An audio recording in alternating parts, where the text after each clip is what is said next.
Então tá bom, gente, vamos lá então. Então vamos retomar aqui. Vamos falar um pouco de Trust Minimization, tá? O que a gente estava falando na aula passada? Na aula passada a gente falou sobre dinheiro, natureza do dinheiro, né?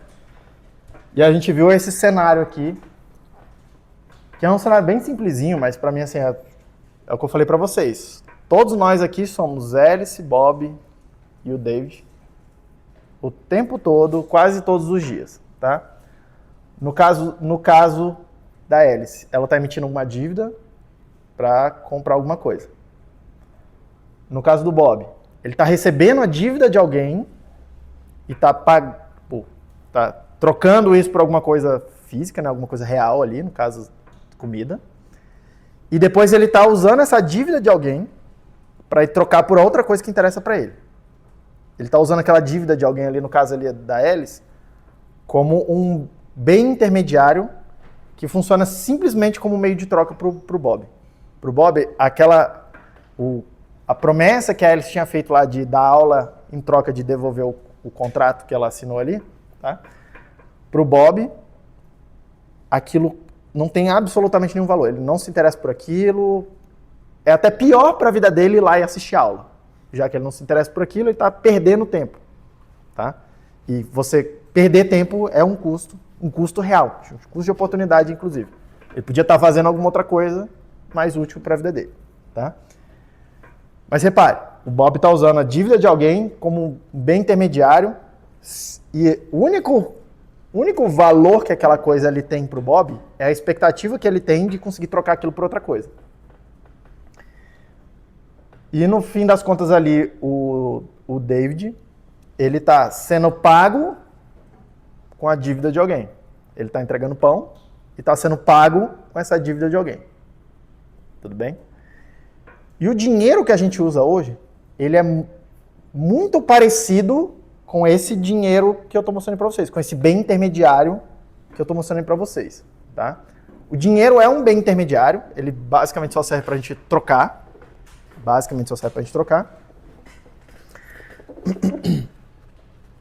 Mas ao contrário desse dinheiro que eu estou descrevendo aqui para vocês, desse bem intermediário aqui, que é uma dívida real. Em princípio, se alguém chegar lá com aquela notinha, com aquele certificado, voltar lá na Alice, a Alice se comprometeu a entregar alguma coisa no mundo real. Uma aula de eletrônica ali naquele exemplo. Tá? Isso é um bem, um serviço real, no mundo real. Tá? Ao contrário disso, o dinheiro que a gente usa hoje, que a gente chama de fiat money, ele é uma dívida do Banco Central, dos bancos centrais, cada um da sua jurisdição, só que ao contrário desse bem intermediário, o Banco Central não se compromete a te entregar nada de volta. O que é uma coisa bastante estranha, se você parar para pensar. Tá? É uma dívida muito estranha. Tá? É Rômulo, né? Tá? É uma dívida muito estranha, porque olha o que está acontecendo ali. Eu venho aqui, entrar sobre o Banco Central, preencho o papelzinho, assino, falando assim, eu estou devendo um real, $1, alguma coisa para alguém que tiver essa nota aqui. Aí eu entrego isso para você, e eu entrego isso para você em troca de alguma coisa. Tá? Em troca do que o Banco Central entrega isso, é um negócio meio sofisticado. Ele vai usar para comprar dívidas e assets e não sei o quê. Tá? Aí tem todo um aparato burocrático que é bastante sofisticado, inclusive. Tá? Mas basicamente é isso que ele está fazendo. Ele está comprando ativos que não são exatamente reais, são ativos financeiros, com a dívidazinha. E o que ele se comprometeu a entregar de volta se alguém for lá e pegar a notinha de volta e for lá nele e devolver? Ele se compromete a te entregar uma notinha nova dessa. Basicamente é isso. Lastreado em nada. Não é nem confiança de político. Lastreado em absolutamente nada. Tá? É simplesmente um papelzinho que alguém falou, isso aqui vale $1 e esse $1 não significa mais nada no mundo físico. Tudo bem? E repare, isso é para soar uma coisa estranha. É estranho mesmo, mas funciona. Funciona, tá? Funciona. A gente viu ali que o dinheiro precisa funcionar. Isso aí é meio problemático, Porque a gente viu ali que a hélice, a gente discutiu isso na aula passada, a hélice está numa certa posição de força, uma certa relação de poder em relação aos outros players, certo? No caso aqui, quem tiver com o papelzinho na mão, tem uma dívida de alguém. A hélice já recebeu o pagamento, mas ela não deu nada em contrapartida. O pagamento que ela recebeu, para a coisa que ela recebeu. No caso ali foi cenoura inicialmente, tá? Então, quem está com o papelzinho na mão, está com uma posição um pouco mais fraca do que a hélice. Porque a hélice pode morrer, e aí aquele papelzinho já não serve mais para ter aula de eletrônica. A hélice pode sumir, se mudar, e aí você não consegue mais resgatar aquilo. A hélice pode simplesmente falar assim, não, eu não vou... eu vou dar calote, eu não vou... Esse problema é teu aí que está com esse papel na mão. Eu não vou dar aula de nenhuma para você, não. Ela pode simplesmente se recusar a te honrar aquele contrato que ela fez com uma pessoa desconhecida, né? Lembra que aquele contrato é o portador. Ele não é uma pessoa específica. Tá? Então, repare que ela está numa certa posição de força. Ela tem, ela tem mais opcionalidade do que quem está com o papel na mão. Tá? Quem está falando comigo? Aham. Tem um caso na história que foi basicamente o Império Romano. Na época que o Império Romano estava decaindo, o Império Romano não aceitava nem o próprio dinheiro romano para ser pago os seus impostos. Eu não conheço muito bem essa história, mas eu imagino que isso possa ter acontecido mesmo. Aqui no Brasil aconteceu algumas vezes, né? Tipo, no passado recente. Toda vez que a gente mudava de moeda, o governo falava, não, eu não aceito mais aquela, agora tem que ser essa daqui, pra você pagar os impostos. Tá? E aí, às vezes, ele te dava um tempo, né, pra você conseguir trocar aquilo, mas pode ter certeza que acontecia perda e, eventualmente, você não conseguia trocar e perdeu e ficou com o papel que não servia pra mais nada depois de um tempo. Tá? Mais ou menos. Precatório já é uma conversa um pouco mais sofisticada, porque precatório é uma dívida reconhecida, o governo vai pagar um dia. Ele só não sabe, só não diz quando.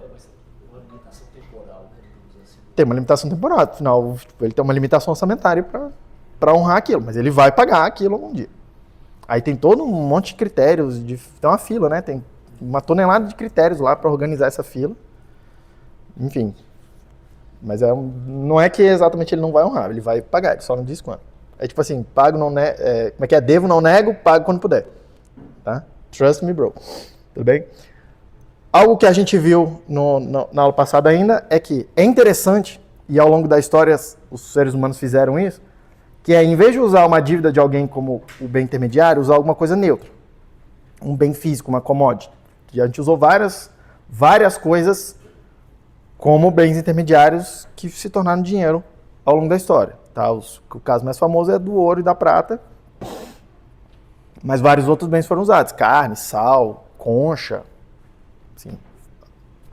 E repare, não é necessário, essas coisas não necessariamente eram usadas porque elas tinham um uso. Uma concha, para que serve a concha? Assim, meio que para fazer uns badulaquezinhos lá e tal. Tá? Para que serve o ouro? Para fazer joia. Mas assim, tirando isso, meio que não... Até recentemente, hoje em dia a gente usa em eletrônica, a gente tem aplicações industriais para o ouro. Mas até recentemente, isso é uma coisa bem mais recente. Na maior parte do tempo, o ouro usava como dinheiro e para fazer joia, e é minoritariamente como joia e majoritariamente como dinheiro. Tá?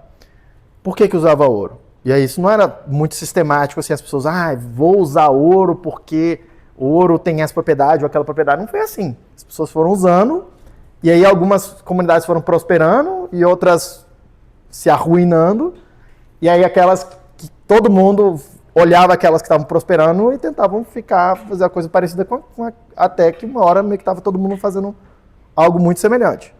É uma coisa muito mais de seleção natural do que de by design. Tá? Muito mais como de seleção natural. Mas o ouro tem várias propriedades interessantes. Uma que é extremamente importante. O ouro é muito pouco reativo. O ouro continua sendo ouro durante muito tempo. Ele não estraga, ele não oxida. Continua ali. Tá? Uma barra de ouro de 1000 anos, assim, ela brilha como se tivesse feito ontem. Um negócio assim, impressionante. Ainda, ouro é relativamente difícil de tu produzir. precisa ir lá escavar, precisa ir lá e purificar aquele ouro, tal. Tem todo um processo. Não é simplesmente eu pegar aqui e assinar um papelzinho, tá? Então tem um certo custo real para você produzir aquele bem ali. Isso é de certa forma uma vantagem, tá? Por que é uma vantagem? Porque isso impõe uma certa disciplina na emissão daquele bem intermediário, na disponibilidade dele, tá? E com o tempo as pessoas foram meio que percebendo, eu acho que a gente meio que desaprendeu, mas até aí tudo bem, a gente desaprendeu várias coisas ao longo da história, mas as pessoas meio que foram percebendo que o bem intermediário que tem vantagens, vários bens intermediários que têm vantagens ao longo do tempo, tá? Coincidentemente são aqueles cuja escassez imita também a escassez dos bens do mundo real, que eles estão tentando representar nas trocas, tá? E o ouro tem, em parte, isso. Agora, toma um cuidado que ouro é relativamente escasso, assim, é meio difícil, mas ouro é meio que como qualquer outra coisa física, está sujeito a avanço tecnológico. Então a gente vai desenvolvendo uma máquina nova, vai desenvolvendo uma forma nova de encontrar onde é que tem uma jazida, não sei o que lá, vai tendo cada vez mais disponibilidade de ouro. Vai ficando cada vez, entre as mais fácil de a gente encontrar mais ouro e colocar mais ouro à disposição. Tá? Eu não trouxe esses dados aqui, mas tipo, quando você vê assim, a quantidade de jazidas de ouro conhecidas, de reservas de ouro conhecida, é uma coisa meio exponencial assim, ao longo da história. É pouco. Aí quando você vê assim, nos últimos, sei lá, 100 anos, é um negócio assim, quantidade de ouro que se conhece explorável na Terra, é um negócio assim, absurdo. Tá? Assim, quantidade de ouro que tem para se pegar por aí. É o mesmo papo do petróleo. Quando eu era menino, nos anos 90, 80, 90, vamos lembrar disso aí. Ah, porque o petróleo vai acabar no ano não sei quanto. Tinha várias mil previsões de quando o petróleo ia acabar. Não só o petróleo não acabou ainda, como nunca teve tanto petróleo no mundo. Disponível, assim, que a gente já sabe onde está, que a gente já sabe, já tem a tecnologia para ir lá e pegar. Em alguns lugares é relativamente caro, mas é só ir lá e pegar. Não estou dizendo que é uma consulta, mas é só ir lá e pegar. Nunca teve tanto petróleo no mundo. Por quê? Porque também é um bem que, apesar de ser escasso, apesar de ter essa coisa toda de ser relativamente difícil de você ir lá e produzir, ele está sujeito ao avanço tecnológico. E tudo aquilo que as pessoas percebem como que tem uma utilidade, tem valor para as pessoas. Valor, nesse caso aqui, de utilidade. Tem muita utilidade. O petróleo tem muita utilidade. Tá? Ele está mais sujeito ao avanço tecnológico. A gente vai querer ter mais disso daí. Uma curiosidade que, assim, acho que até os anos 90 era muito comum se falar em petrodólares. Hoje nunca mais ouvi falar. Petrodólares é um... Não, esse termo existe ainda, isso meio que acontece ainda. Vem em parte de um acordo lá do final da Segunda Guerra. Segunda Guerra? Não lembro se foi Bretton Woods, enfim. Algum acordo desse aí ao longo do século XX, que estabeleceu um acordo de que a gente faria pagamentos internacionais de petróleo em dólares. E aí isso aí ficou conhecido como esse termo petrodólar. Isso ainda acontece. Tem pagamento internacional de petróleo em outras moedas? Tem, mas é irrisório. Assim.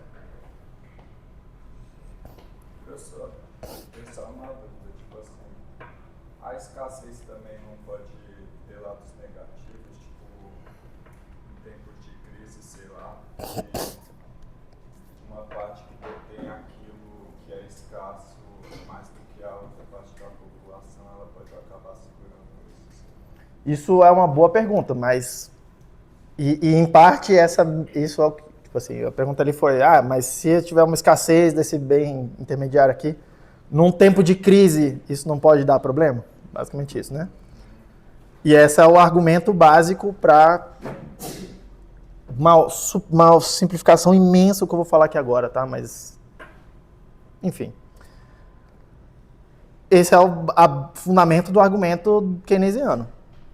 Que é de falar assim, eu estou num momento de crise, de contração, então vamos aumentar a quantidade desse bem intermediário aqui, vamos fazer mais dinheiro, porque isso vai ajudar a estimular a coisa e a gente a sair da crise. Mas há uma controvérsia monstruosa se isso se deveria ser assim ou não.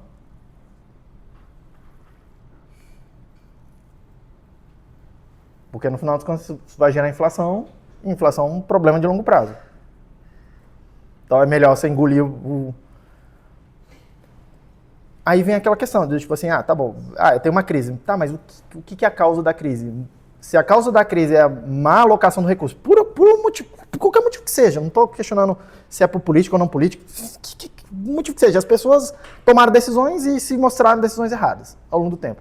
É melhor a gente postergar isso, imprimindo mais dinheiro para tentar dar um jeito de consertar, ou desinvestir, e a crise é basicamente isso, é desinvestir e trocar a alocação desse recurso para outra coisa. Esse é o trade-off que você tenta fazer. Por que todo mundo imprime dinheiro no mundo inteiro? Porque politicamente é mais tolerável. Politicamente é mais intolerável tu ter uma crise grande e deixar a sua empresa quebrarem. Mas, em princípio, as empresas quebrarem é a realocação do capital para alguma coisa, em princípio, que a gente descobriu que não está tão produtiva. Nem só isso, também sempre o governo isso é uma vantagem, ele tem o controle disso e não tem mais controle sobre o que ele pode fazer ou não. Também. Como é que é o negócio? Assim, você sendo o Banco Central, que é do, acho que quase todos os lugares do mundo, assim, o próprio governo, o próprio Estado, você, quando você tem, pode controlar as políticas monetárias e, enfim, acaba sendo uma vantagem para você. Isso acaba sendo uma vantagem o governo poder controlar essas políticas. Pro governo. Até porque Para o governo é altamente vantajoso, isso eu não tenho dúvida. Eu não tenho dúvida. dinheiro a gente chama de inflação. Agora, uma pessoa imprimir dinheiro a gente chama de falsificação. Então assim, Por mais igual que a nota seja. essa é a pergunta. A política A ou B é vantajoso para quem? Eu tendo a entender que alguém podendo controlar o que eu faço ou deixo de fazer é ruim para mim. Eu quero decidir o que eu vou fazer. E o Drex? O Drex a gente deixa para outro momento. Professor, nesse caso, o senhor comentou a teoria de Keynes é de emitir mais dinheiro, né? Então ela não se aplicaria a Bitcoin, porque o Bitcoin tem A gente vai chegar lá e ver como é que é a política uma do quantidade Bitcoin. pré-determinada. Uhum. Tem mais do que aquilo.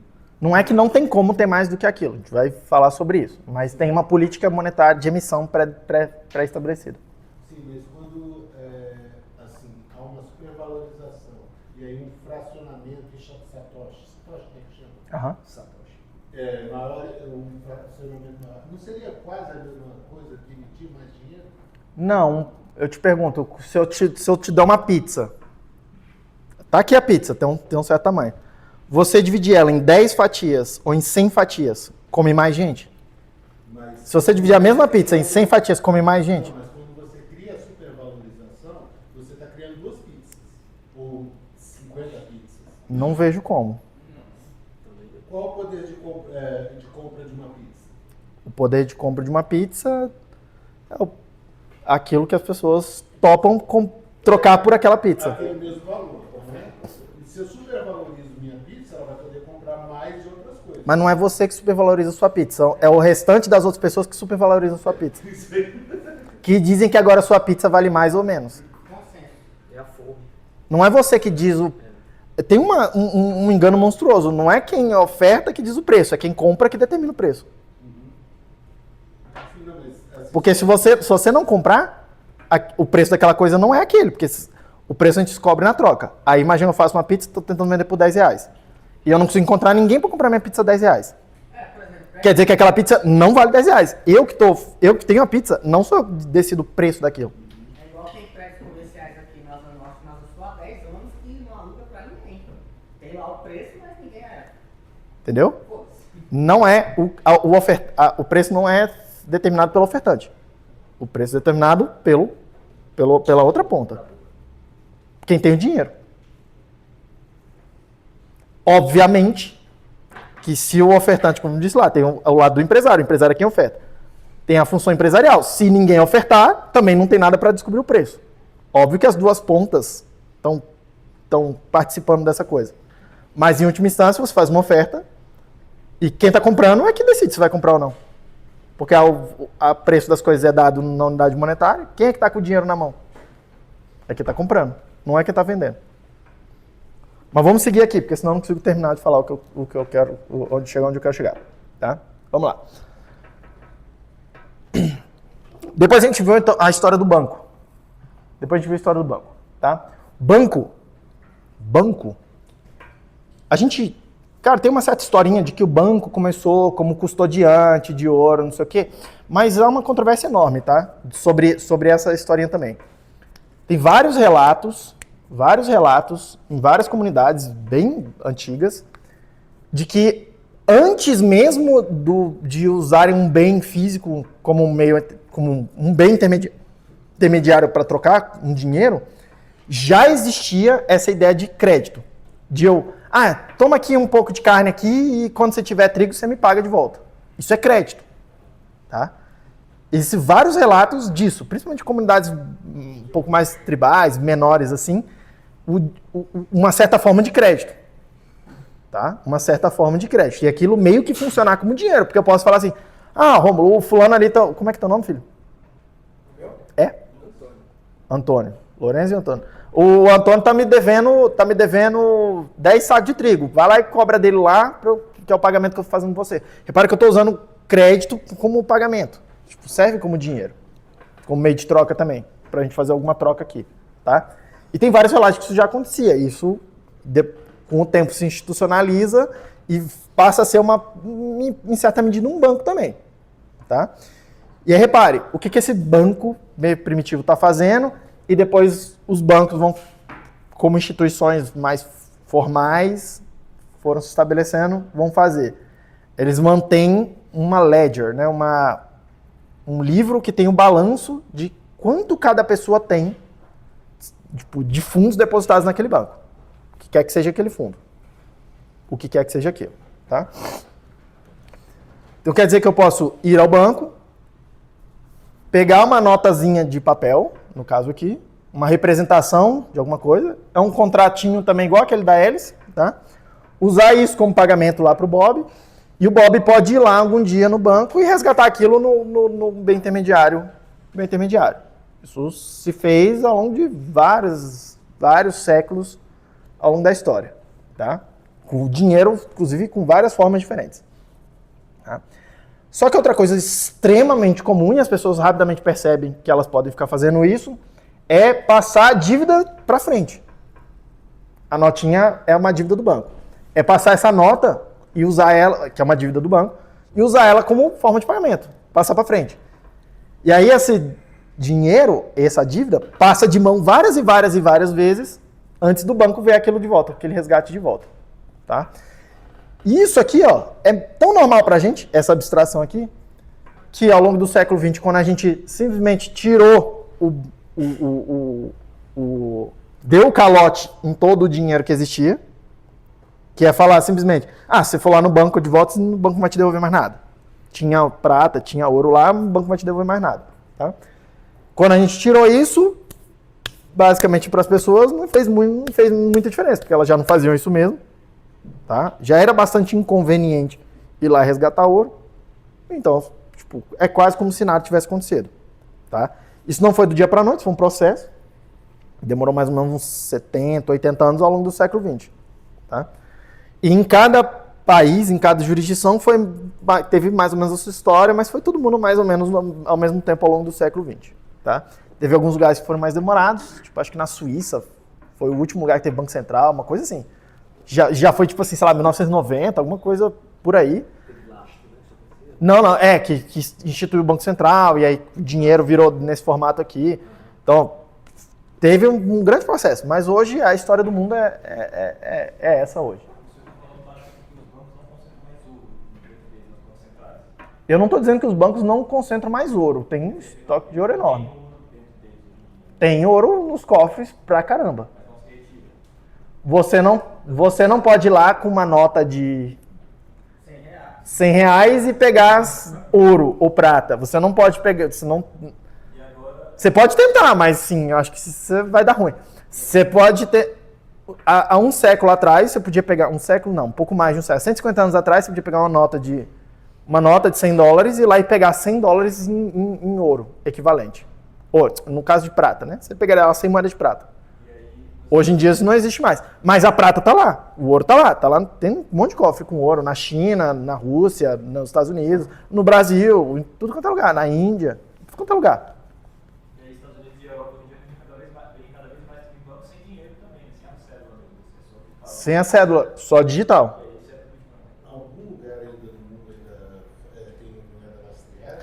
Teve uma tentativa recente, em algum país na África, eu não lembro se foi no Zimbábue. Teve um país agora, recente, procura no Google que você vai ver lá, que ele lastreou, sei lá, tem uns 3 ou 4 anos, lastreou de volta moeda em ouro e pedras preciosas, diamantes, essas coisas, que eles têm reserva disso lá também. Só que parece que já não deu muito certo, não. Porque no final das contas, para que serve ter esse lastro, né? O lastro é você poder ir lá e pegar alguma coisa de volta. Pegar alguma coisa, tipo, entregar o dinheiro, a nota e pegar alguma coisa de volta. Para que serve isso? Para impor uma disciplina na emissão do dinheiro, do papel.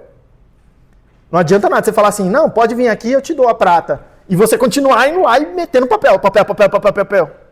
Não adianta nada. Tá? Então, assim, tem um país lá na África lá que está tentando fazer isso de novo, não sei dizer o quão sucesso tá isso ou não, tá? A realidade hoje é que é completamente a Bangu. O governo faz o governo lato senso, assim, tá? Tipo, é um negócio sofisticado, tem vários mecanismos, tem Banco Central, tem os bancos comerciais, um monte de participantes dessa coisa aí, mas basicamente eles têm umas alavancas que ele, ora imprime mais dinheiro, ora ele, tipo, vai sugando aquele dinheiro e destruindo ele. Basicamente é isso que está acontecendo. Todo mundo bem? Beleza. Os bancos, eles foram bem pioneiros no uso de tecnologias de comunicação, principalmente de telecomunicações. Tá? Telégrafo, os bancos foram assim, as primeiras coisas que começaram a usar telégrafo para comunicação entre os bancos, foi bastante, assim, bem no começo ali daquela coisa. Tá? Por quê? Porque é bastante comum eu ir lá no banco e acumular um certo saldo de cédulas de um outro banco. Imagina que eu estou indo lá no banco na Europa e entregando dólar, e trocando por euro, por exemplo. Tá? Repara que aquele dólar não serve para muita coisa ali naquele banco na Europa. Tá? E nos Estados Unidos está acontecendo a mesma coisa. Aqui no Brasil está acontecendo a mesma coisa. Então, sei lá nos Estados Unidos tem alguém indo lá e entregando euro e pegando dólar. E aí o banco está acumulando euro. Tá? E aí, faz sentido para os bancos falar assim, eu tenho o euro aqui que eu quero te entregar, e eu quero os dólares, você tem os dólares. Tá? E aí, como é que os bancos faziam? Em vez de ficar transferindo todos os dinheiro, todas as pratas, todos os metais e a coisa toda, e fazendo esse settlement, né? Essa consolidação, tipo, fazendo de fato movimentação dos dinheiros, eles faziam as comunicações e falavam, eu estou te devendo tanto, mas você está me devendo tanto, então o balanço é tanto, a gente movimenta menos coisas físicas, tá?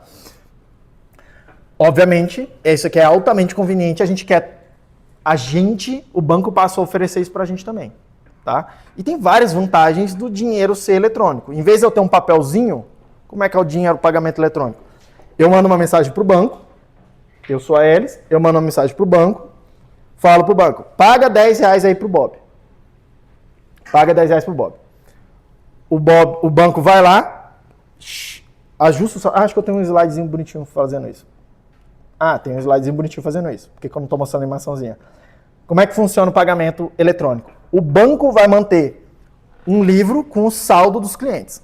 Então, ele tem uma tabela, basicamente uma grande tabela, falando assim, a Alice tem, nesse exemplo aqui, R$10, o Bob tem 20, o Charlie tem 30 e assim por diante. Quando a Alice quer pagar o Bob R$10, ela vai lá, cria uma mensagem, manda para o banco. O banco atualiza o registro, atualiza o saldo dos envolvidos ali e manda uma mensagem para o Bob, falando, Bob, eu atualizei teu saldo, tem R$10 a mais aí.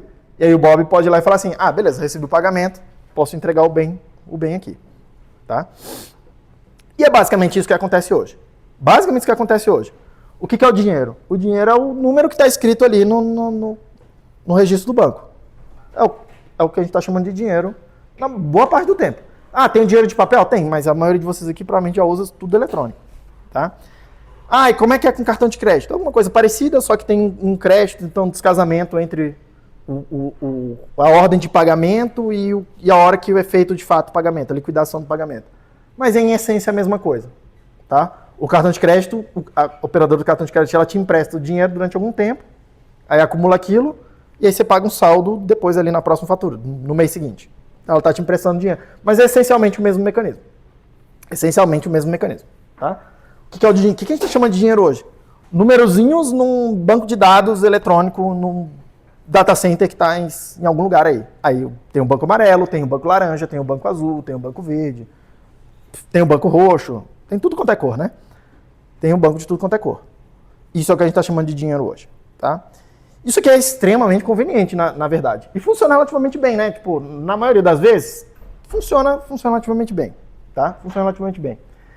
E o banco está desempenhando uma função fundamental aqui, que é... Agora, pensa aqui, ó. Olha o estado do balanço de cada um dos fundos ali o dinheiro de cada um. Tá? Se a Alice quiser fazer um pagamento de R$10 para o Charlie, vai passar pelo mesmo processo. Ela vai mandar uma mensagem para o banco, só que agora o banco vai checar que a Alice não tem saldo suficiente e vai rejeitar o pagamento. O banco está cuidando de evitar o que a gente chama de double spending, de a Alice gastar um dinheiro que ela não tem. Ela tinha R$10 ali, em algum momento, aí ela gastou R$10 uma vez, e agora ela está tentando gastar os R$10 de novo. Entre aspas, os mesmos R$10. Entre aspas. Tá? O banco está evitando que isso aconteça. O que é muito difícil fazer no mundo digital. No mundo físico é óbvio. Eu te pego uma nota de R$10 e na hora que eu entreguei para alguém, eu não tenho mais a nota de R$10 para tentar passar para outra pessoa. Tá? Eu não tenho mais aquela mesma nota. No mundo digital, isso é um pouco mais difícil de fazer. E a gente não tinha uma boa solução até 2009, de como fazer isso sem o banco. Tá? Ainda assim, isso funciona relativamente bem. Tá? Tipo, todo mundo aqui usa cartão de crédito, todo mundo usa cartão de Pix, todo mundo usa a coisa toda aqui relativamente bem, mas isso não vem sem problemas. Quais são os problemas que tem aqui? E vários problemas bem óbvios aqui. Vai. Primeiro, todo mundo tem que confiar no banco. Mas o que você quer dizer com isso? Que o banco o quê? Aqui não tem nota mais, é só os números em eletrônico ali. Que ele vai manter aquilo lá corretamente, aqueles saldos, que eu vou chamar de o estado do sistema de pagamentos. O estado é quanto, entre aspas, dinheiro cada um tem ali. Então, eu preciso confiar no banco. Tá? Preciso confiar no banco. Outro problema que tem aí. Pera, oi? Emprestar o dinheiro. Esquece um pouco esse crédito agora. Uma que é a segurança dos dados. O que você quer dizer com segurança dos dados? Uma outra pessoa não poder ter acesso e conseguir modificar isso. Uma terceira pessoa fora dos dois ali que estão tentando negociar. Reparem que essa comunicação entre a Alice e o banco e o Bob precisa ser uma comunicação segura. Eu não quero alguém indo lá e vendo o que eu estou gastando, o que eu estou comprando, e o Bob não quer ver quanto que ele está recebendo, que outras pessoas que não estão envolvidas vejam quanto que ele está recebendo, essa coisa toda. Certo? Eu quero chegar mais nessa coisa de privacidade. Mas vamos lá. Então, preciso de um canal seguro para fazer essa comunicação. Outra coisa, eu preciso ser capaz de me autenticar no banco, né? A gente não vai ver agora como é que é esse mecanismo, mas eu preciso me autenticar do banco. Na hora que eu mando uma ordem de pagamento, a Alice, gostaria que só eu fosse capaz de dar uma ordem de pagamento para o banco mexer no meu saldo. Então, eu preciso implementar alguma forma de autenticação com o banco, de provar para o banco que eu sou eu. A questão da temporalidade também, eu entrego o bem primeiro ou eu recebo... Mas aí é um detalhe de negocial, não, isso já não tem muito a ver com o banco, tá? Você falou de privacidade, tem um outro problema de privacidade, tem um problema mais grave que de privacidade. Modificar esses dados, né? Oi? Por exemplo, os R$10 que ele deveria ir para o Bob e para uma outra pessoa, porque ele não só olhou, mas como ele conseguiu trazer para si. Segurança? Calma. O próprio banco sabe. O banco ele está vendo todas as transações. O banco, ele não só mantém o estado ele não está vendo só o saldo de cada um ali junto dele.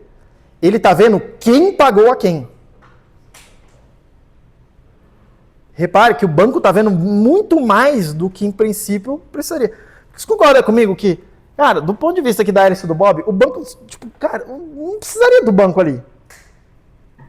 Ele está ali para operacionalizar essa coisa. E aí, repare, o banco está vendo todas as transações. Ele sabe quem pagou quem. Ele não sabe só o saldo de todo mundo. Ele sabe quem está pagando quem. Isso é um problema de privacidade muito mais complicado de resolver. Mas ele não poderia ter, por exemplo, questão de senhas em sites, você usa a rede porque o próprio site não sabe a sua senha, só confirma, só bate. Mas o banco precisa ver as transações. Como é que ele vai saber que é a hélice pagando o Bob? Como é que ele vai tirar da conta certa e, tipo, diminuir alguma coisa da conta certa e colocar e aumentar na conta correta se ele não sabe que é da hélice pro Bob? Sem contar que ele é o detentor do sistema e isso é de interesse para ele não vai bloquear essa informação para a empresa. Mas tá todo mundo vendo? O banco tá vendo não só o saldo, o estado, a fotografia de cada um, como o banco tá vendo todas as transações. Nesse caso, quem faz o controle de professores é o Swift? O Swift é o próprio? Swift é um sistema de mensageria entre bancos, e é basicamente para pagamento internacional. O Pix é um sistema de mensageria também, é um sistema de mensageria que o banco manda uma mensagem para o outro. Professor, mas essa, entre aspas, violação de privacidade não é essencial para o funcionamento do sistema? Eu não estou dizendo que tem uma violação de privacidade, eu estou dizendo que tem um problema ali. O banco está vendo essa informação. Isso não é um problema. Para prevenção de fraude, para taxação, isso é necessário. Em princípio é necessário, quando o banco está ali no meio. Mas repare que o banco passa a ter uma posição vantajosa com relação tanto a hélice e o Bob. Não só porque ele mantém o saldo, como ele está vendo todas essas transações. Tá? E aí o banco passa a ser um ponto de ataque. Se eu, um terceiro aqui, um governo, ou sei lá, estou investigando uma pessoa, o que quer que seja, pelo motivo que seja, ora vai ser um motivo legítimo, tem alguém comprando, sei lá, exploração de infantil. Sim, eu concordo que é uma coisa legítima a gente ir lá e ir atrás dessa pessoa e, inclusive, observar isso aqui para tentar descobrir o que está acontecendo. Tá? Mas tem várias vezes onde isso vai acontecer de maneira bem mais zona cinzenta. Por exemplo, o fulano de tal revelou o segredo não sei o que do político tal. O político estava fazendo falcatrua, qualquer que seja. Aí alguém foi lá e revelou o segredo. E aí ele passa a ser perseguido, inclusive usando o sistema bancário. Porque essa informação está toda lá. Então você concorda comigo que... Sempre que tem, por exemplo, uma fraude extremamente gigante, por exemplo, corrupção de político e tal, a defesa deles é a privacidade. Aí então o banco não revela essas informações. A defesa deles é privacidade. Se para o político é bom ter privacidade, por que para o cidadão comum não é bom ter privacidade? É melhor ninguém ter. Hã? É melhor ninguém ter. É melhor todo mundo ter. É melhor todo mundo ter. Porque não existe... Porque se ninguém tem... Não existe a posição de igualdade de forças no mundo. Não existe igualdade de forças no mundo. Tem alguém que está numa posição de mais força do que eu. Se ninguém tem privacidade, eu estou em desvantagem. Se todo mundo tem privacidade, eu passo a ter menos desvantagem com relação a essa posição de poder. Repare o problema disso. Óbvio que, se todo mundo tem privacidade, é mais difícil de executar certas coisas que parecem que seriam aceitáveis e legítimas, tipo, por exemplo, tentar combater um bandido. Até porque o poder de violência que o Estado tem com o cidadão comum é infinitamente maior. Eu sou um pouco da linha assim. Calma, cara. É melhor existir, na minha opinião, esse desequilíbrio de poder, desde que esse poder haja na vantagem das pessoas, do que você, todo mundo ter esse poder de violar. Mas aí vem uma pergunta. Eu não vou estressar muito isso não, mas isso é uma excelente discussão. Que ela está embutida aqui em tudo que a gente vai fazer. Que é, Como que a gente faz para controlar esse poder e ele se manter dentro de certos limites que pareçam razoáveis?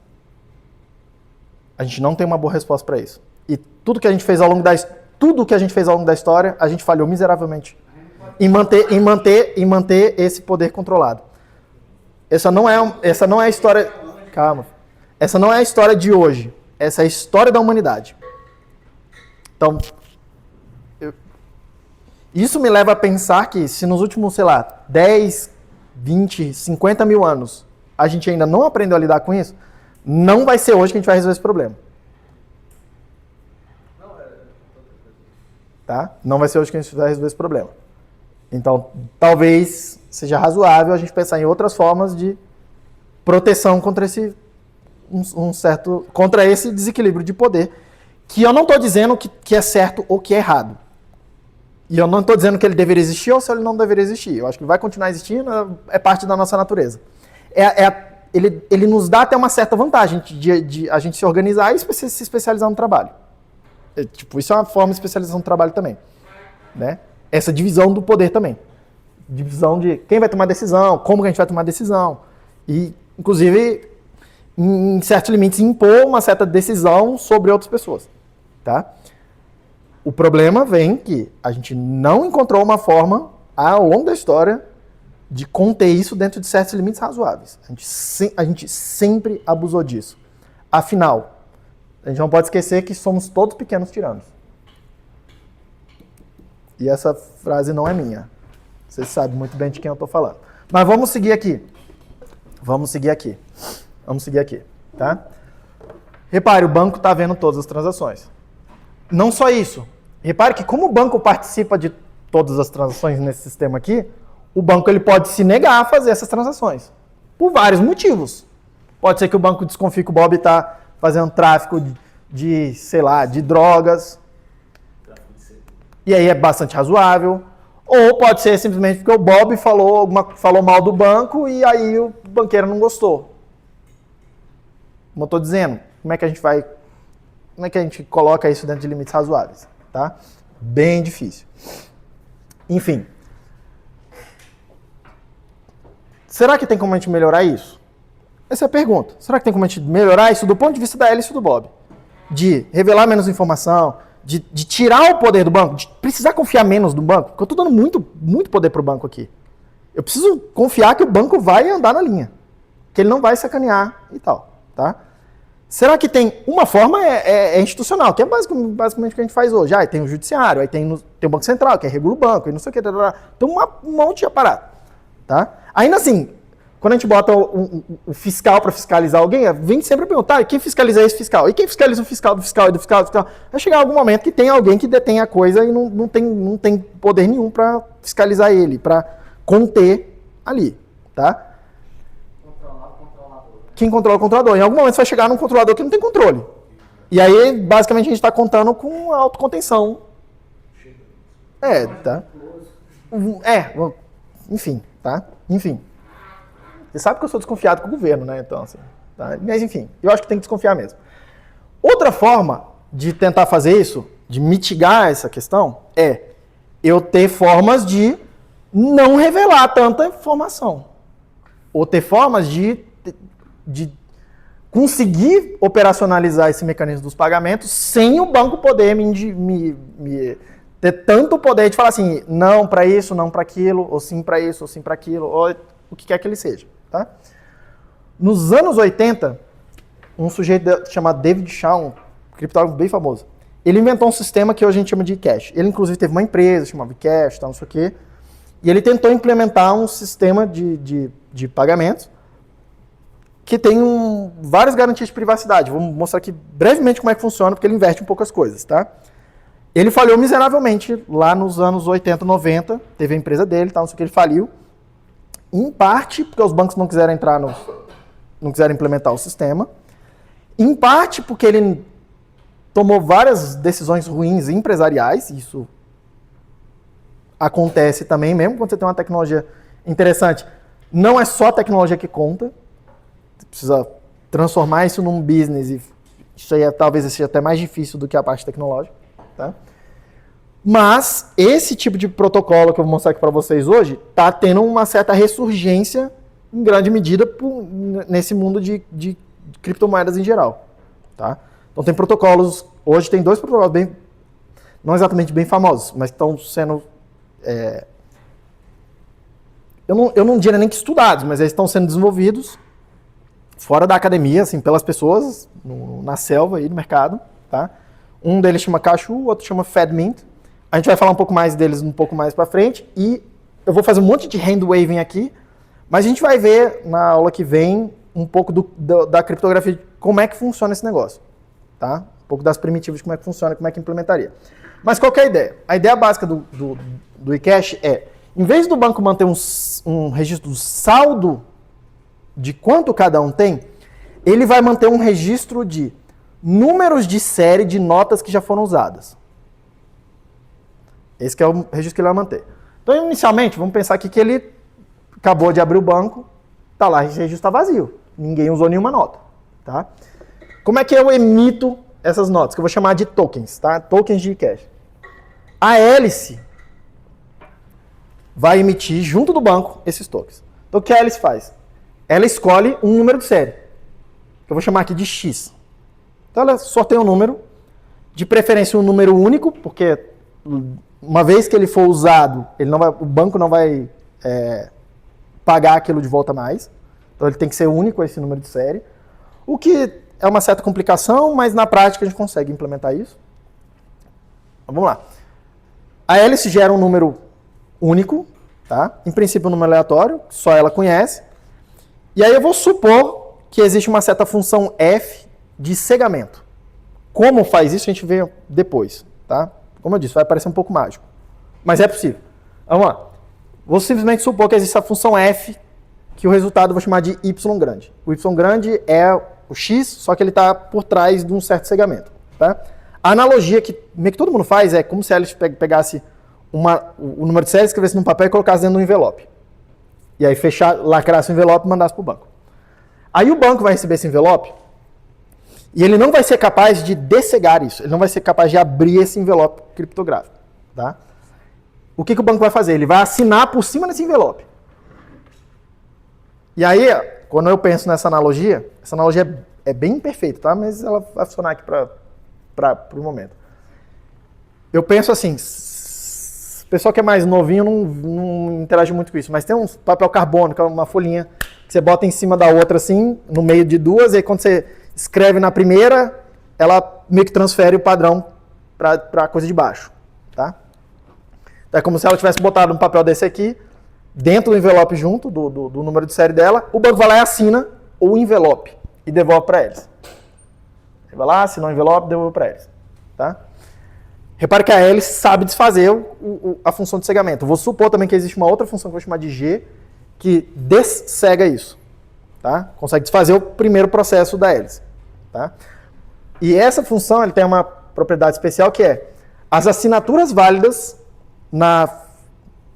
para f de x são assinaturas válidas também para o x depois da g de x, que é o que desfaz o processo inicial.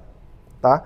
Esse processo de fazer e desfazer, ele não quebra a validade da assinatura. E a gente vai ver que isso é uma coisa meio estranha mesmo, mas a gente vai ver que a matemática funciona. Tá?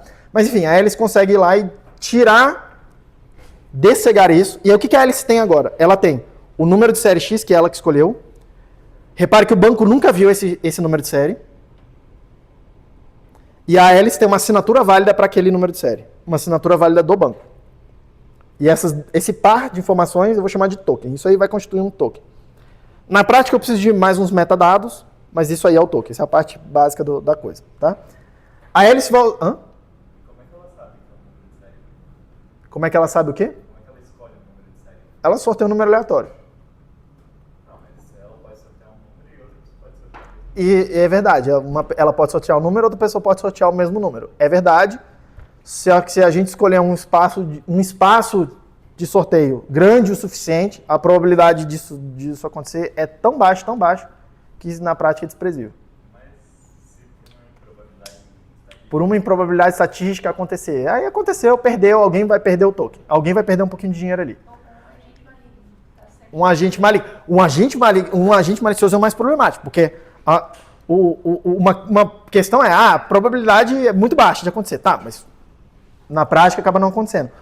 Toda a segurança de Bitcoin, criptomoeda, é baseada nisso também. Tá? De você conseguir sortear números únicos. Tudo bem. E parte da segurança, mas enfim. Outra conversa muito diferente é eu sistematicamente conseguir descobrir qual é esse X da hélice, conseguir meio que reproduzir esse X. Tá? E isso aí é um problema de segurança monstruoso e prático, e ele acontece e ele é explorado no mundo real.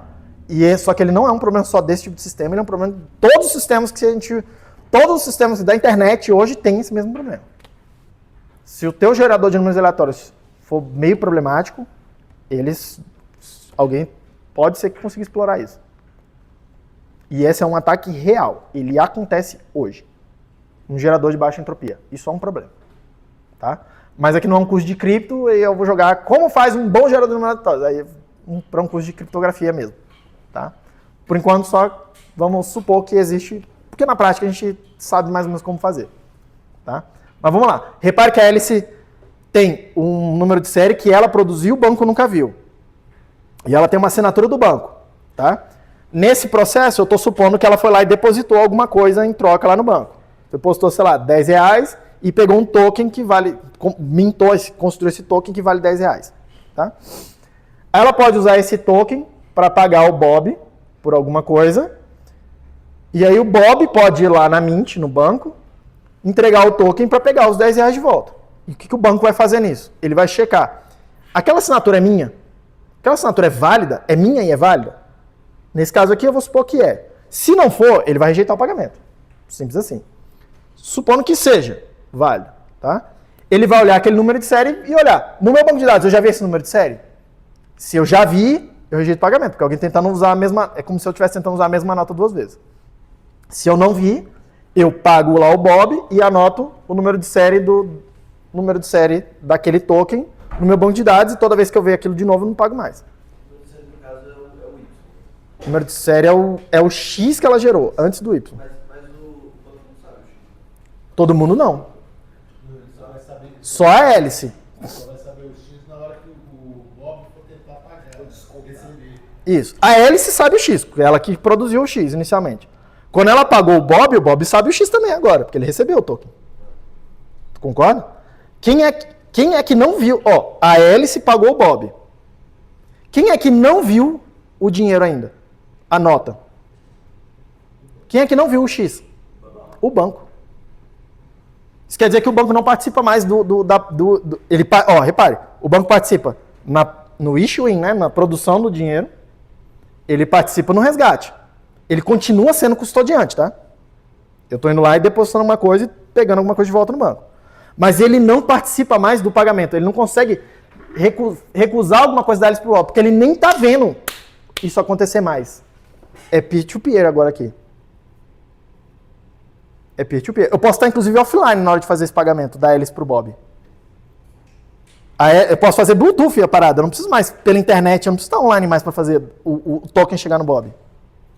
Professor, como o Bob pode ter certeza que ele está recebendo um token válido? Isso é uma excelente pergunta. Como é seu nome mesmo? Amém. Como que o Bob pode ter certeza que ele está recebendo um token válido? Essa é uma pergunta mais difícil de responder do que parece. E isso é uma coisa que a gente ainda está tentando fazer bem feito. Eu não vou te dar uma resposta aqui agora, mas tem tem protocolos diferentes que vão dar uma resposta diferente para essa pergunta. Como que o Bob pode saber que aquele token vale? Tá? E vai vir... Não vai vindo mais ou menos, porque o banco... Repare que o banco está participando da coisa, tá? Ele precisa dar uma assinatura válida ali naquela coisa, tá? Uma forma bem quase trivial de fazer isso é a hélice pagou o Bob. Aí o Bob, antes de entregar a cenoura aqui para a hélice, ele vai no banco, online mesmo, vai no banco lá e fala assim, esse troço aqui é válido. Entendeu? E aí ele gasta aquele token já no banco. Repara que nesse momento ele pode pegar, vamos imaginar que ele pega R$10 de volta, lá, recebe um Pix, ou ele pode fazer esse mesmo processo e emitir um token novo. Mas ele vai lá e queima o token antigo. Exatamente. Tá? Mas repare, o banco não tem como saber qual foi o caminho que aquele token fez aqui, ó, nos pagamentos. O banco não tem como saber se foi o próprio Bob que mintou aquilo. Ele foi lá, mintou e já gastou de volta, porque ele, mudei de ideia, quero dinheiro de volta. Se foi a Alice e tal. Aqui só tem 2 caras, tá óbvio, foi a Alice que fez, ele sabe que foi a Alice que fez um token, ele sabe que foi o Bob que gastou. Então, aqui nesse cenário que tá pequenininho, tá óbvio que foi a Alice que pagou o Bob. Mas pense que tem, sei lá, milhares de pessoas fazendo isso, milhões de pessoas fazendo isso, milhões de pessoas emitindo token e não resgatando token meio que o tempo todo, tá? O banco não consegue saber de onde que vem esse token, o caminho, ele não consegue mais rastrear essa coisa, tá? Repare que eu ainda preciso do banco. O banco participa dessa parada aqui. Mas aumentou pra caramba a minha privacidade, porque o banco não vê mais as transações intermediárias. Isso aqui parece muito mais com dinheiro físico. Tá? Não é igualzinho, mas parece muito mais com dinheiro físico. Agora, sabe, meu limite para emissão de token. Aí é a política empresarial do banco, né? Duas coisas. A primeira, mais simples, o Bob poderia, antes de ir lá no banco para dar o token, pegar o dinheiro de volta, emitir o token, ele poderia repassar esse token para alguma outra pessoa utilizando ele numa outra transação. Poderia, porque aquele token é válido, né? Ó, como é teu nome, filho? Oi? Giovanni. Pergunta do Giovanni imagina que tem o David aqui. O Bob poderia pegar o mesmo token que ele recebeu da Alice e pagar pro David aqui? Sem passar pelo banco? Poderia. Qual que é o problema de fazer isso, Giovanni? Não. Qual é o problema de fazer isso? Tem um problema de fazer isso. Tem um problema bem óbvio aqui. Quem é que tem esse token? Lembra que o token é o portador. Quem for lá no banco primeiro vai receber a coisa. E o banco só paga uma vez. Quem tem, nesse cenário, quem tem o token? A Alice tem o token, não tem? Foi ela que mintou. Na hora que ela pagou o Bob tem o token, mas a Alice também tem uma cópia do token. Repare que agora eles podem acabar competindo pelo resgate. Por isso que é interessante o Bob ir lá na Mint, nesse momento, no momento do pagamento, na hora que ele recebeu a coisa, e fazer um novo. Porque aí agora só ele tem. Mas imagine que ele não fez isso. Aí ele foi lá e pagou o David. Quem tem o token? A Alice, o Bob e o David. Quem é que vai receber o dinheiro? Quem chegar primeiro no banco e falar, tá aqui a parada, me paga aí. E os outros vão sair perdendo. Então repare, tem um race condition aqui, tem uma condição de... Mas ele pode ir lá e fazer isso. Em princípio não é um problema. A outra coisa é com relação ao agente maligno, como é que ele poderia tentar reproduzir o número sério, X, mas como é que ele iria reproduzir a assinatura do banco para poder resgatar? Eu não entendi muito bem o cenário. Ele poderia tentar reproduzir um agente malicioso. Imagina que ele consiga reproduzir o X da Alice. A tua pergunta é, como é que ele consegue lá mintar um token, né? Porque, se ele tem só o número de série, ele não conseguiria trocar isso por dinheiro. Não, mas aí ele pode ir lá na Mint e... Repare, imagina que você... Imagina que eu fui lá e mintei um token tá comigo, um X. O número de série dele é X. Aí você, por algum motivo, sabe quebrar lá o meu gerador de número aleatório que gerou o X. Aí você consegue gerar um X também. O mesmo número. Repare que você pode ir lá na Mint, você tem o X. Você pode ir lá na Mint, mintar outro token. Repare que o banco não vê o X. Ele não sabe que está repetido. Você pode ir lá na Mint, mintar outro token, usar o token, gastar a parada. E aí o que vai acontecer? Na hora que eu aqui tentar resgatar, entre aspas, o meu token, para o banco isso já vai ter sido gasto. Mas a validação desse token foi feita na hora da assinatura do banco, porque ele é assim um envelope, mas ele não vê o X, ele não tem como saber. Ele não sabe qual é o X. Mas essa assinatura não é a validação do token? Não, isso aí é só o banco se comprometendo a pagar de volta pagar de volta para quem apresentar o token inteiro. Outra pessoa pode apresentar um envelope com o mesmo conteúdo, o banco não vai saber que você Isso. Ele não vê o X, mas ele vê quantos X tem ali, né? Quantos X? Unidades monetárias tem ali. Sim. Na prática, como é que a gente faz, né? Repare. Como é que é feito na prática, tá? Imagina que cada um vai lá e tenta mintar um valor diferente. Um de R$10, outro de 11, outro de 10,57, sei lá, cada um valor diferente. Aí é relativamente fácil, porque os valores vão ser mais ou menos únicos. Aí eu vou linkando valores com as pessoas. Então na prática, como é que faz? Para ele se mintar um token de R$10, na prática, a gente faz? A gente quebra isso em, entre aspas, valores padrão. E aí, normalmente, é múltiplo de 2. Tá? Então, eu quero R$10, então eu vou lá e minto 5 tokens de 2. 5 tokens diferentes com o valor de 2. Ou então, um de 8 e um de 2. Entendeu? Então, eu pego como se fosse notas padrão. Tá? Porque aí é mais difícil do banco associar valores únicos com pessoas únicas.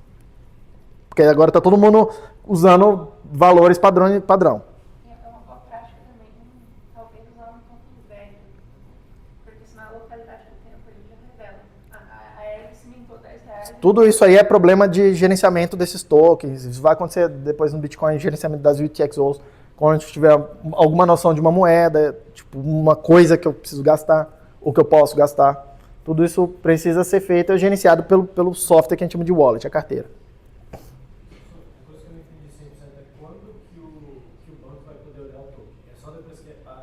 Na hora que alguém vai lá e vai resgatar o valor que corresponde àquele token. Isso. Ou pegar um token novo. Entendeu? Aí o banco viu o número de série. Aí ele anota isso.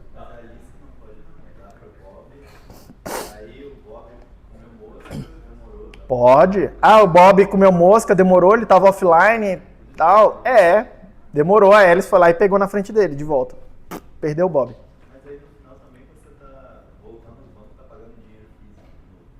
O banco está pagando em dinheiro físico? O que quer dizer isso? Aqui nesse caso, o banco está funcionando como custodiante. Por exemplo, um use case que eu acho que esse tipo de tecnologia tem potencial para ser de fato utilizado num mundo onde Bitcoin ou alguma outra criptomoeda. Vou falar a verdade aqui, só vai ter Bitcoin e daqui a 100 anos só vai ter Bitcoin, tá? Dessas coisas todas aí. Mas a gente vai ver várias outras moedas. Mas eu acho que só vai ter Bitcoin. Mas vamos lá, no mundo que o dinheiro é Bitcoin, um problema real pro Bitcoin, tem dois problemas reais que a gente não sabe solucionar direito. A gente vai discutir eles com mais detalhes ao longo do curso, tá? Mas, enfim, o primeiro problema é de custódia. Você é o seu autocustodiante. Eu acredito que, assim como os bancos ao longo da história custodiaram valores, vão existir bancos de Bitcoin. Se Bitcoin for o dinheiro, a reserva de valor, calma, eu vou te passar a palavra. Vai existir algo semelhante para custodiar para as pessoas. Isso aqui é uma solução para custodiar. Você vai lá e deposita Bitcoin na Mint, a gente normalmente chama isso aqui de Mint. Vai lá nesse banco aqui, deposita Bitcoin e recebe esses tokens de cash para você gastar e tal, tá? É mais fácil gerenciar esses tokens de cash do que gerenciar Bitcoin. Em princípio, tá? Ele te dá uma certa privacidade, repare, porque Bitcoin é totalmente público, isso aqui te dá uma certa privacidade de seus pagamentos e tal. Só que tem uma outra questão, tem um problema de escala. A gente vai discutir isso também, tá? É relativamente caro fazer uma transação de Bitcoin. Relativamente caro, no contexto do próprio sistema. De novo, a gente vai ver isso com mais detalhes. É relativamente caro fazer uma transação de Bitcoin, tá? Tanto em termos de custo da moeda, do token nativo lá, de Bitcoin mesmo, quanto de tempo. Demora para fazer a transação. Tá? Isso aqui é uma possibilidade de solução de escalabilidade, porque eu posso lá depositar um Bitcoin no banco, emitir um montão de eCash e ficar só transacionando com o eCash e o Bitcoin ficar lá paradinho. Então é como se eu pudesse fazer milhares de transações com uma transação só de Bitcoin, que é pagar o banco lá inicialmente para emitir os tokens. Sim, eu estou confiando que alguém vai devolver esse Bitcoin em algum momento.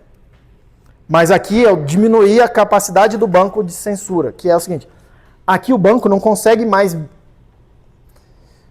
O banco tem mais dificuldade, não é que isso não seja possível, mas o banco tem mais dificuldade de falar não para o Bob especificamente. Falar assim, a Alice não pode pagar o Bob. Não tem como o banco falar isso, porque ele não está vendo ele não participa mais do meio do caminho. Tem como o banco falar assim, o Bob tentar ir lá e resgatar o dinheiro e ele falar não, tá? Mas é o que isso é o que está tentando se fazer hoje. Ter outros mecanismos para que o banco não saiba quem é que está indo lá resgatar a parada também. E aí entra numa questão que é, tá, mas o banco continua podendo falar não. Mas se ele quer falar não para uma pessoa específica, ele passa a ter que falar não para todo mundo.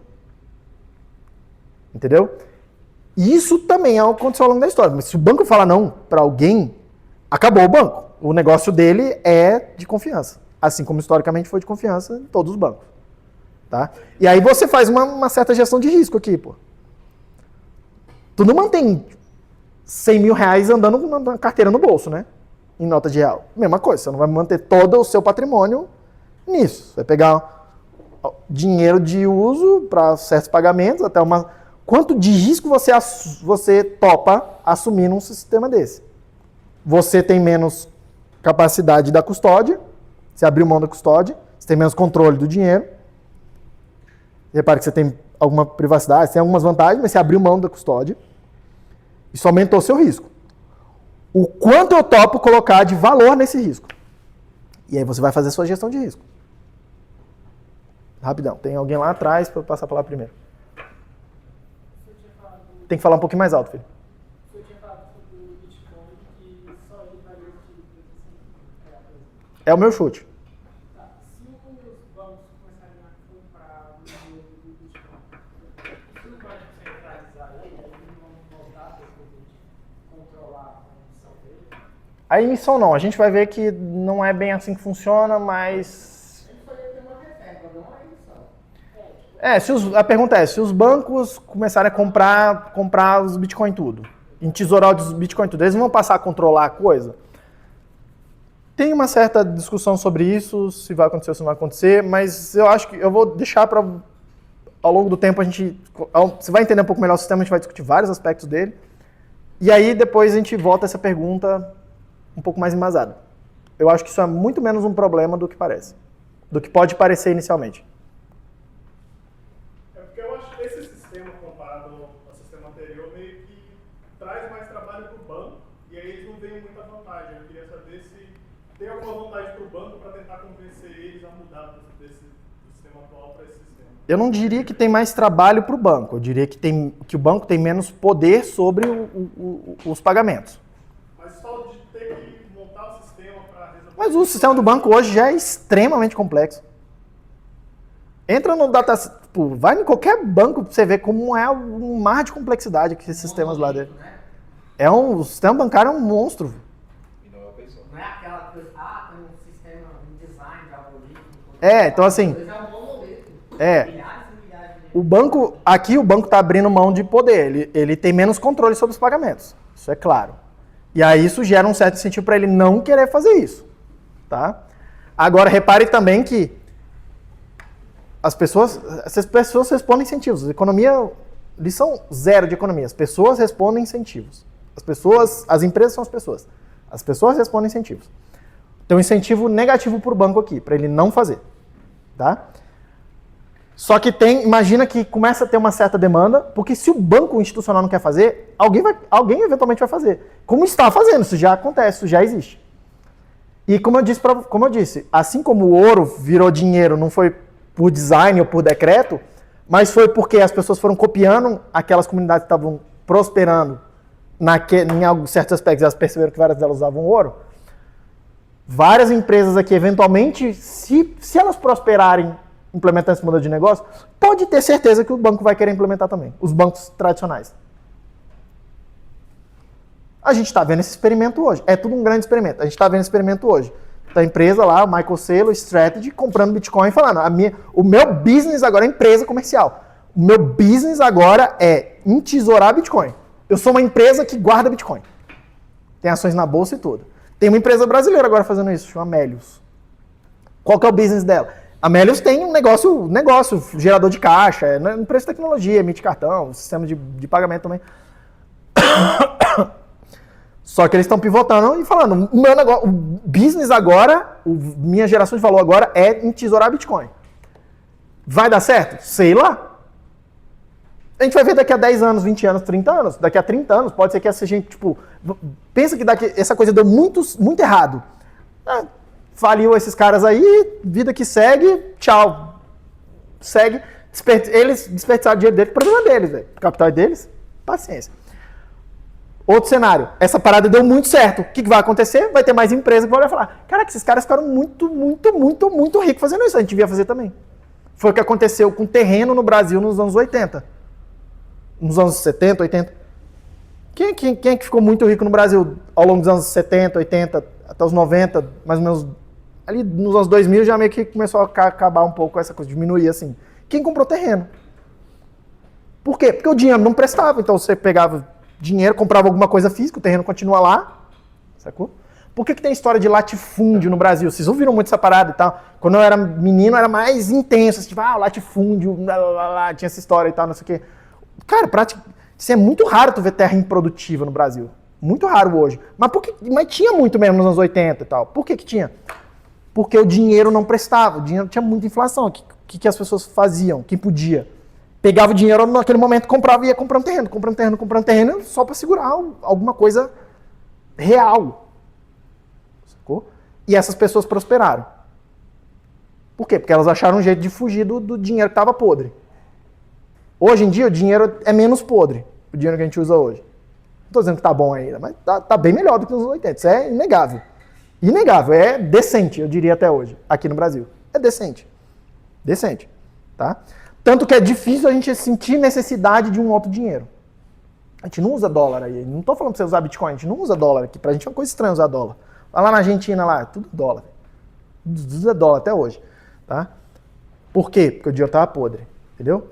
E aí o que aconteceu? Essas pessoas que compraram terreno, elas prosperaram, ficaram ricas. O que a minha geração e a geração um pouco mais nova vê hoje? Véi, por que tem tanta gente aqui? Por que o terreno, imóveis é o investimento brasileiro? Por conta disso, tem um histórico, entendeu? Porque tu viu as pessoas prosperarem daquele jeito. Eu acho que vai continuar acontecendo? Eu acho que quem compra o terreno hoje é louco. Sim, a Bangu só para comprar, para investir, eu acho... Opinião pessoal, posso estar completamente errado. Se eu tiver errado, eu vou falir, velho. E é problema meu. Beleza, e tem que ser assim mesmo. E quem comprou, se der certo, vai ficar rico e eu acho que tem que ser assim mesmo e eu tomara que aconteça.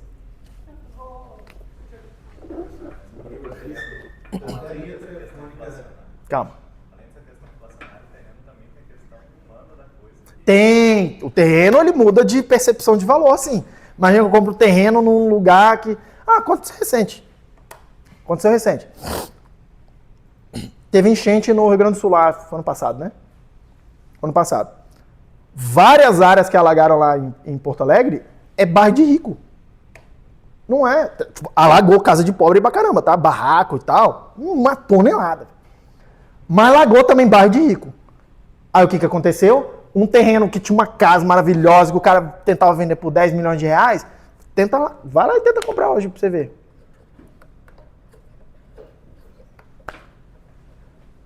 Tá bem mais complicado o negócio, entendeu? Tem um exemplo contrário, por exemplo, tinha terreno que era na cidade, assim, meio que na região metropolitana, mais afastado. E aí a cidade foi chegando perto, até que aquilo ali virou a cidade, e aí eventualmente aquele terreno, ele, passa a ter muito mais valor, porque agora a cidade está aqui. Ele de fato se valorizou. Não foi só porque o dinheiro nominal, entendeu? Por causa de inflação. Não foi só por causa disso. Foi porque ele passou a ser percebido como uma coisa mais valiosa. Sim, isso tudo acontece. Entre outros lugares, no Rio de Janeiro e no Nordeste, tem lugares dominados por facções criminosas que estão desvalorizando. Entendeu? Então tudo isso acontece. Terreno tem essas coisas. Terreno é um bem físico. Além do mais, tem uma crise demográfica mundial irreversível já, né? Tudo isso influencia na questão de terreno e tudo. Professor, só voltando um pouquinho nesse cenário que eu queria tirar uma dúvida. Aham. Todo esse, vou chamar de banco de dados, não sei se é correto, mas todo banco de dados que tem presente nesse banco, dos valores X que ele recebe, são referentes a dinheiro que o banco tirou dele. São referentes a pagamentos. Não necessariamente, porque ele pode... São pagamentos, mas... É dinheiro que saiu do banco. Não necessariamente, porque eu posso... Imagina que você é o banco.